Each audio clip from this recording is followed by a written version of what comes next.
La masonería nace oficialmente en el año 1717.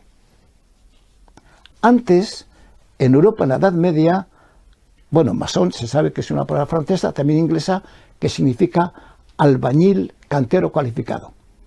Eran los constructores de las catedrales, también de los monasterios y de las iglesias. Eran cofradías cristianas, católicas, hasta que apareció el protestantismo y los anglicanos. Tenían sus patronos.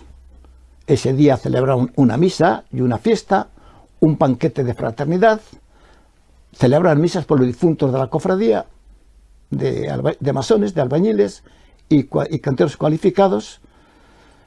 Sus estatutos y reglamentos empezaban todos con la fórmula clásica de en el nombre del Padre, del Hijo y del Espíritu Santo, por la intercesión de Santa María. Eran cofradías cristianas profesionales, es lo que se llama masonería operativa o profesional. Ahora, en el año 1719, por lo tanto, 2 después de ser fundada la masonería, de Saguilier y otros masones hicieron una quema ritual de estos libros, de estas constituciones y de estos reglamentos el día de San Juan Bautista, aniversario de la fundación de la masonería. ¿Por qué quemaron estos libros? ¿Para señalar que rompían con la masonería medieval, que era católica o cristiana? Ricardo de la Cierva, el principal especialista en la masonería en España, sugiere que sería para borrar toda huella católica. Es posible. No obstante, lógicamente, no consiguieron eliminar todos los rituales, todos los reglamentos. Algunos se conservan. No sé por qué en España no se ha estudiado esta sección todavía. Hay estudios sobre los reglamentos y constituciones de las cofradías medievales de masones en Francia, Italia, Inglaterra. En España no. En la Edad Media, los masones eran todos profesionales de la construcción. Solamente admitían no albañil, no constructor, al capellán, que celebraba las misas, etc. En Inglaterra admitieron pronto al príncipe de Gales. Ahora, hacia 1600 ya fueron admitiendo, son miembros aceptados o invitados otros profesionales, por ejemplo, abogados, médicos, profesores, filósofos, que llevaron ya una ideología filosófica no cristiana. En el 1700 ya hay logias que todos los miembros son masones especulativos o filósofos, o no profesionales. Y por eso ya 4 logias en 1717 se juntan y se inicia la masonería moderna, la masonería llamada especulativa, que va a difundir los principios masónicos por todas las partes. ¿Cuáles son los principios masónicos? El hombre tiene sentimientos, siente, imagina, pero se dirige por las ideas, por los pensamientos. Aunque los sentimientos y las imaginaciones pueden producir interferencias más o menos favorables o perjudiciales. Los principios son los que impregnan las ideas, las que marcan la directriz. Bien, el primer principio de la masonería es el relativismo. Recordad lo que dijo el cardenal Ratzinger, ahora Benedicto XVI, cuando habló de la tiranía del relativismo en los tiempos actuales. Un pensador polaco, Bauman, clasifica todo lo moderno como líquido. Habla sociedad líquida, amor líquido, modernidad líquida, porque el líquido no tiene forma propia. El agua, por ejemplo, tiene la forma del recipiente, forma de copa, de vaso, de botella. Según sea el recipiente, esa forma tiene líquido. Si el líquido se derrama en el suelo, se adapta a la configuración del suelo. Bien, por eso en el relativismo no tiene unos principios válidos para siempre. Afecta mi verdad, tu verdad, su verdad, no acepta que exista la verdad. Una verdad válida para todos los tiempos y para todas las personas y todas las regiones de la Tierra. O sea, cae en el subjetivismo total. Ahora, el relativismo de la masonería no es absoluto, no es de este tipo. Tampoco es un relativismo anárquico, cada uno puede hacer lo que quiera, al capricho, no. Es un relativismo que se puede llamar historicista sociocultural. Depende de la época. Hay que atenderse a lo que domina en cada época. Por eso, antes, hace 50 o 100 años, y durante los 2000 años de la Iglesia, el divorcio, el aborto, las relaciones homosexuales, la eutanasia eran malas. Ahora, en cambio, ya no solamente son malas, es que son indicios de progreso, según dicen. Es volver a la época de decadencia de Roma, retroceder casi 2 siglos. Por tanto, valores ético-morales y verdades dependen de cada época. Ahora, ¿quién es el que controla esas verdades relativas? Evidentemente, dice la sociedad, son el consenso de todos los ciudadanos, que están representados por los elegidos democráticamente, o sea, en el fondo por el gobierno, que es el que impone, no solamente expone, es el que impone unas verdades o unos valores ético-morales.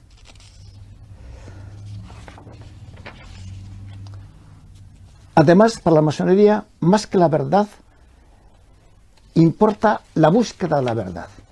Un masón y dramaturgo alemán, conocido por casi todos, Lexing, decía, si Dios tuviera en una mano la verdad, en otra la búsqueda de la verdad, y me dijera, escoge lo que quieras, yo le diría, Señor, quédate tú con la verdad. A mí dame la sed, el ansia, la búsqueda de verdad, aunque sepa que me voy a engañar. O sea, es buscar el agua pensando que hay un oasis y resulta que es un espejismo. De ahí que la masonería rechace todos los dogmas. Y principalmente a la Iglesia Católica porque tiene dogmas. Ahora, pregunto, ¿eso de que todo es relativo no es un dogma? O sea, todo es relativo, menos que todo es relativo. La masonería además tiene lacmars, o sea, mojones que delimitan el terreno. Por ejemplo, creer en el gran arquitecto del universo, no aceptar a las mujeres, la masonería de la Gran Logia, aunque actualmente tienen logias adoptivas formadas por mujeres. Ya llegó una persona de los gobernantes españoles que pertenece a esta masonería. Por ejemplo, que para que una organización sea masónica se requiere que tenga los 3 primeros grados. El de aprendiz, compañero y maestro. Que suena a lo que había en la Edad Media, claro, entre los albañiles y arquitectos o canteros. Después ya, según los distintos ritos, pueden tener, por ejemplo, hay un rito escocés antiguo y aceptado que tiene 33 grados. Misraín y Memphis 90 o 100 grados, 99 grados. El escocés antiguo tiene 7 grados.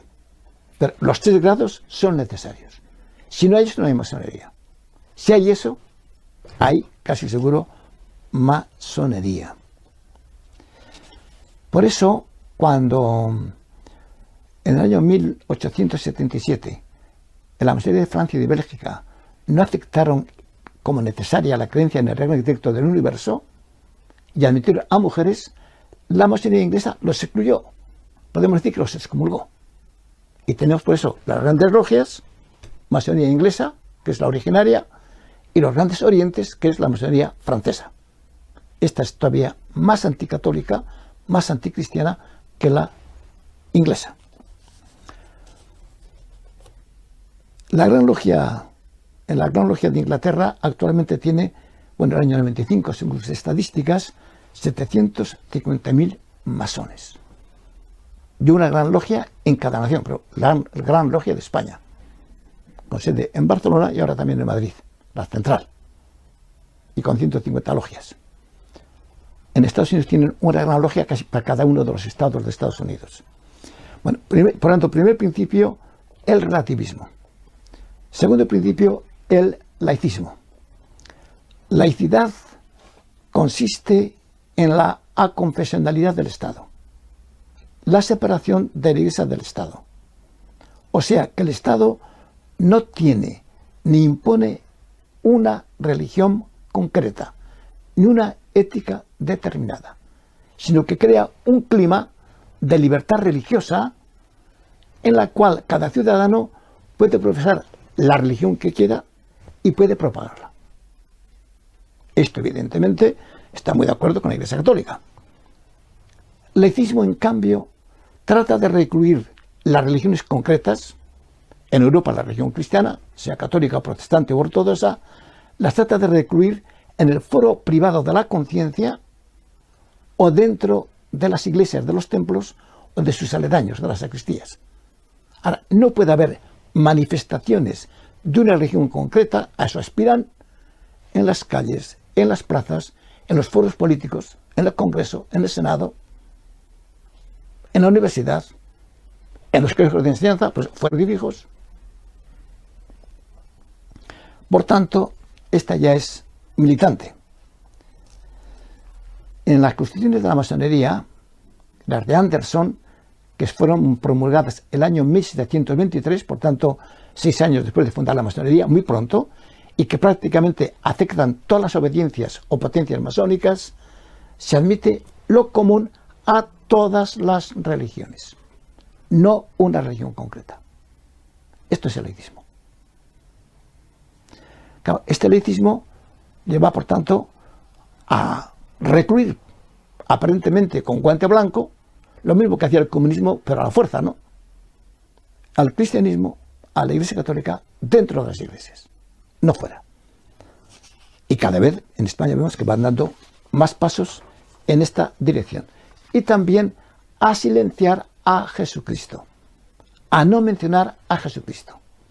En las constituciones de Anderson, por ejemplo, es sorprendente que aludan a varios personajes del Antiguo Testamento. Por ejemplo, Moisés, Abraham, Noé, Zorobabel, David, ya varias escenas, el diluvio, etc. En cambio, nunca aluden a ninguna escena del Evangelio. Más aún, quieren que desaparezca el nombre de Jesucristo en la data cronológica. No decir antes de Jesucristo o después de Jesucristo. Ahora ellos ponían a L, año de la luz, ya que según los judíos, entre la creación del mundo, dijo Dios, hágase la luz. Y Jesucristo había 4.000 años. Por lo tanto, ahora, según la era masónica, así figura en algunos documentos, lo he visto yo, ahora estamos en el año, pues, 6009, no en el 2009. Ahora, en libros ya empieza a aparecer EC, era común, que sigue partiendo de Jesucristo, pero no le mencionan explícitamente. El francés usa laïcité, de donde viene laicidad, en el sentido de laicismo. Por eso en el viaje de Benedicto XVI a Francia, el año 2008, recordad cómo decía, hablaba de laicidad positiva o laicidad sana. En cambio, para nosotros, laicidad es algo positivo siempre, en castellano, o tenía que serlo. Y laicismo es lo que corresponde a la laïcité del francés. Por eso cuando veamos, a esto corresponde también laico, claro, que no es el miembro del pueblo de Dios, como los laicos en la Iglesia, ¿no? Sino sociedad laica, Liga Laica, Europa Laica, esta entidad formada por un masón asturiano, que además tiene el mismo apellido que yo, y que suponía la visita de Benedicto XVI a Valencia, pues podemos pensar que está la masonería ahí latiendo. Y tercer principio es la gnosis, una palabra griega que significa conocimiento, pero en este contexto del gnosticismo, de nueva era y de masonería, es un conocimiento superior al de los sentidos, al de la razón y al de la fe, que es un conocimiento experiencial, vivencial, por medio de una iluminación que es salvífica, que lleva al hombre a su plenitud. Es lo que se ve en las logias masónicas, que donde está el ara con el libro sagrado y el compás y la escuadra, a la izquierda tiene la piedra bruta, una piedra tal como sale de la cantera sin desbastar, que es el símbolo de los profanos, llaman profanos a los no masones. Y a la otra parte está la piedra cúbica, que está bien labrada, bien perfilada. Y es el símbolo del hombre perfecto, o sea, del masón, que llegará a ser el hombre perfecto mediante las iniciaciones y la ayuda de los hermanos, o sea, de los masones. Y por último, el método masónico. A mi juicio es importante. varios directores de la masonería y escritores masónicos coinciden en afirmar, son palabras suyas, que la masonería no es una filosofía, no es un partido político, ni una doctrina, ni una institución didáctica, sino simplemente un método. Y normalmente escriben método con mayúscula. El método masónico obliga a poner en cuestión las opiniones que uno tenga o las creencias que uno tenga y aceptar la posibilidad de que sean declaradas falsas si son superadas por razones más sólidas o por el apoyo de la mayoría. Según Alain Gerard, uno de los dirigentes del Gran Oriente francés, son palabras suyas, el método masónico exige estar dispuesto a poner las propias ideas en cuestión o discusión. No existe una verdadera puesta en discusión si previamente se declara que sea cual sea el resultado de la discusión, hay puntos en los cuales uno estará siempre convencido de tener razón. Por tanto, las verdades dogmáticas, aunque sean reveladas, hay que someterlas a discusión. Y si uno sea el voto de la mayoría, claro, vemos que aquí está latiendo ya la importancia del consenso y todo este tinglado.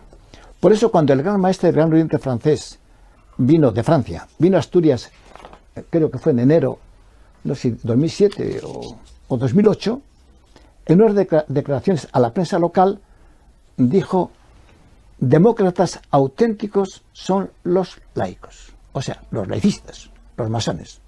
Los demás, por lo visto, somos demócratas de segunda categoría. Bien, estos son los 4 principios fundamentales que la masonería están impregnando y que, si nos fijamos, veo que están ya difundiéndose también en España de una forma llamativa. Cuarto punto, la ética laica o laicista masónica. Para que sea posible la convivencia pacífica en las sociedades plurales, es necesario la vigencia de un código ético mínimo, compartido por todos los conciudadanos. Sin él, sobrevendría un caos similar o mayor al que habría en nuestras calles y carreteras si no se respetara el código de circulación.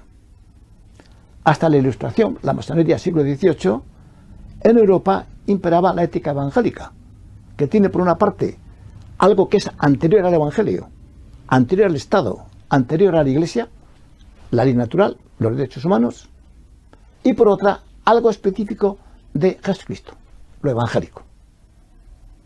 La masonería propone que los pueblos tienen que regirse por lo común a todas las éticas. Así como era lo común a todas las religiones, ahora es lo común a todas las éticas. Y lógicamente, eso común a todas las éticas es lo que el consenso o la votación determina. O sea, lo que determinan los representantes elegidos democráticamente por el pueblo, que puede cambiar según épocas distintas, etc. Esto es lo que debe enseñarse en las escuelas. Esto es lo que tiene que obligar a los ciudadanos. Ahora, la masonería elimina, va en contra del relativismo, la ley natural. No existe nada exigido por la naturaleza humana. La madera es madera.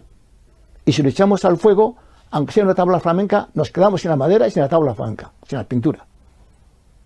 Tiene su naturaleza. El hombre tiene también su naturaleza. Y hay que respetarla. Ahora, si no se respeta, será el caos y la decadencia. Bien, en el fondo, esto está latiendo en lo que el Estado español quiere imponer por medio de la asignatura Educación para la Ciudadanía. Bien, además de la ética y de los principios religiosos de cada época, que están regulados por el Estado en cada nación, ahora se propone una ética universal, que estaría regulada por la ONU. Y atendremos de nuevo pues, el relativismo. Bueno, sí que quiero hacer observar que lo común a todas las religiones y a todas las éticas no existe. Como tampoco existe lo común a todos los idiomas. Cuando uno habla un idioma concreto. El español, el inglés o el que sea. Después, con el tiempo, puede convertirse, podemos decir entre comillas, puede aprender otro idioma, incluso pues no practicar su idioma materno. Pero hablamos un idioma concreto, no lo común a todos los idiomas.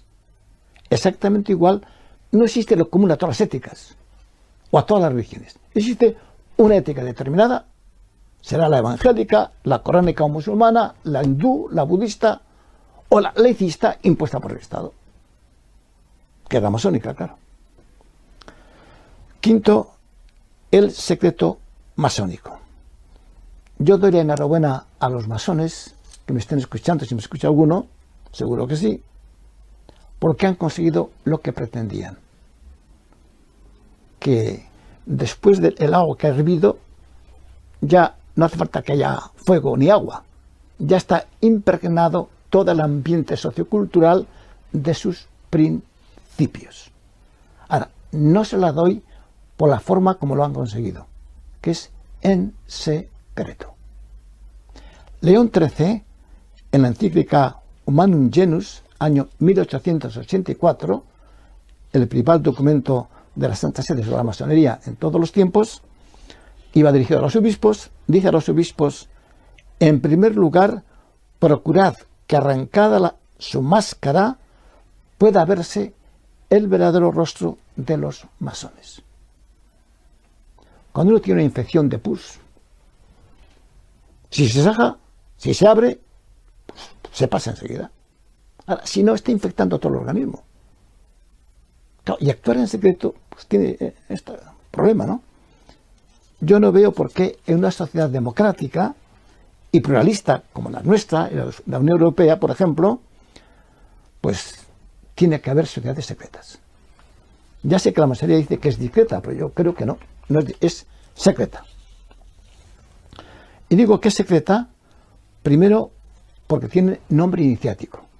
Cuando uno ve un documento masónico, ve allí Napoleón, el Cid, Danubio, Ebro, y dice: ¿quién será este señor? Esto ya sé que en la Gran Logia de España, en la Gran Logia, las grandes logias, la inglesa, pues no, ahora no se usa, o muy poco. Sigue vigente en el Gran Oriente, en la masonería francesa. Segundo, la escala de los grados. El que está en el grado primero solo conoce lo del grado primero, no del segundo, tercero o 30, el que sea. Y así, a medida que va ascendiendo, va conociendo lo que antes estaba secreto para él. Incluso para los masones, claro. Mucho más para los profanos, que no conocemos nada. Ahora, yo pregunto, si uno que se dice cristiano, católico, cuando va a iniciarse en el grado primero, supiera lo que va a hacer al iniciarse, si llega a él, si hace méritos para ello, al grado 29 o 30, ¿sería masón? Por ejemplo, en el grado 29 del rito escocés antiguo y aceptado, se pasea a Baphomet, que es el símbolo de Lucifer, un dios andrógino, barbas de chivo, cuerno de macho cabrío, pechos de mujer, etc., por la logia. Ya al pasar, los masones le veneran haciendo genuflexión como hacemos nosotros con el Santísimo.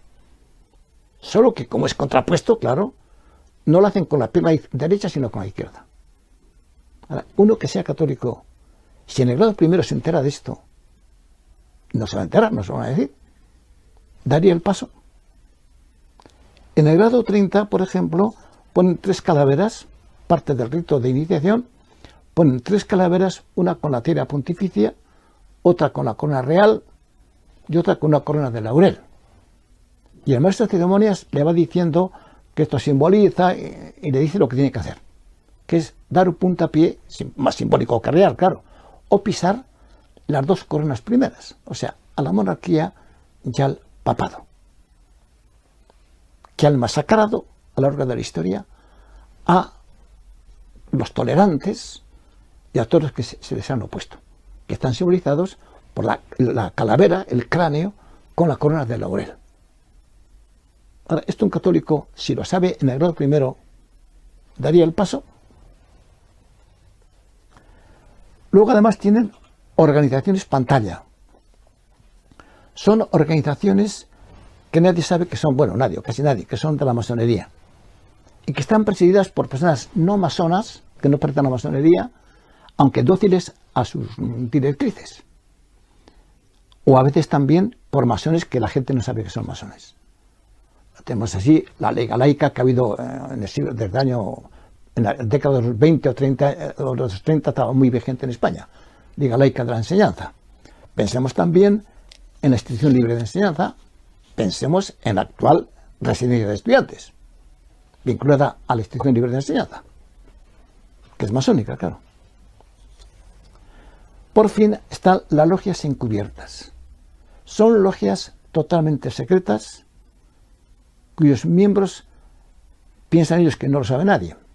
De hecho, lo pueden saber los masones de grado 30 al 33, no solamente al que hace de enlace. Por ejemplo, en Italia, la logia P2, Propaganda 2, que tenía más de 1000 miembros. Don Ricardo de la Cierva, en su libro La Masía Invisible, pone los nombres del 900 y pico. Casi todas personalidades políticas y de influjo en la sociedad, o militares o diplomáticos. Claro, estas organizaciones, nadie sabe que son masones, están camuflados. Son periodistas, ¿no? Y están influyendo en la sociedad. Hablas con ellos, no sabes que son masones, y te están orientando sin darte cuenta. Por ejemplo, en Galicia existe la P3, Propaganda 3, claro. Y entre sus miembros hay varios directivos del PP gallego cuando mandaba Franca, cuando Fraga era el presidente de la Junta. No quiero descender a más detalles. Ahora, esto no es el secreto.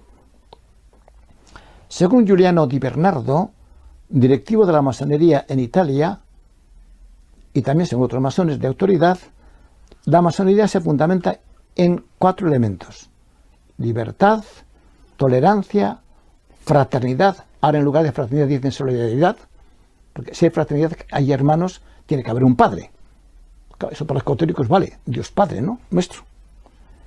Y trascendencia.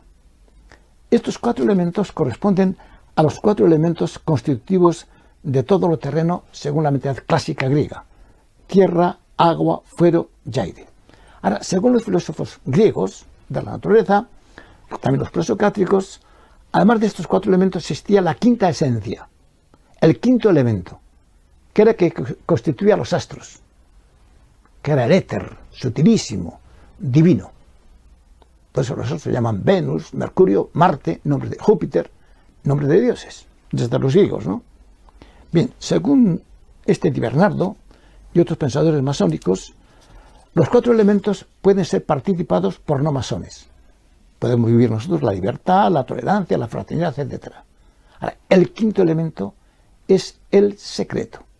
Y este es específico y exclusivo de la masonería, ya que solamente se adquiere iniciándose en la masonería, haciéndose masón. El secreto permite infiltrarse de modo inadvertido y por lo mismo sin provocar reacciones en las clases sociales, en las religiones, también en la Iglesia Católica, en proporción inversa a la formación y fidelidad de sus miembros. Cuanto más fiel sea un católico a la Iglesia Católica, que está estructurada en torno al Papa y a los obispos, menos y mejor formación tenga, teológica, moral, etc., menos peligro hay de que se haga masón. Ahora, en la medida que se va alejando, hay más riesgo, porque puede dejarse engañar por las ventajas sociales que ofrece la masonería. Por último, tenemos que hacer un tema concreto, una pregunta que a mí me han hecho muchas veces. ¿Un católico puede ser masón?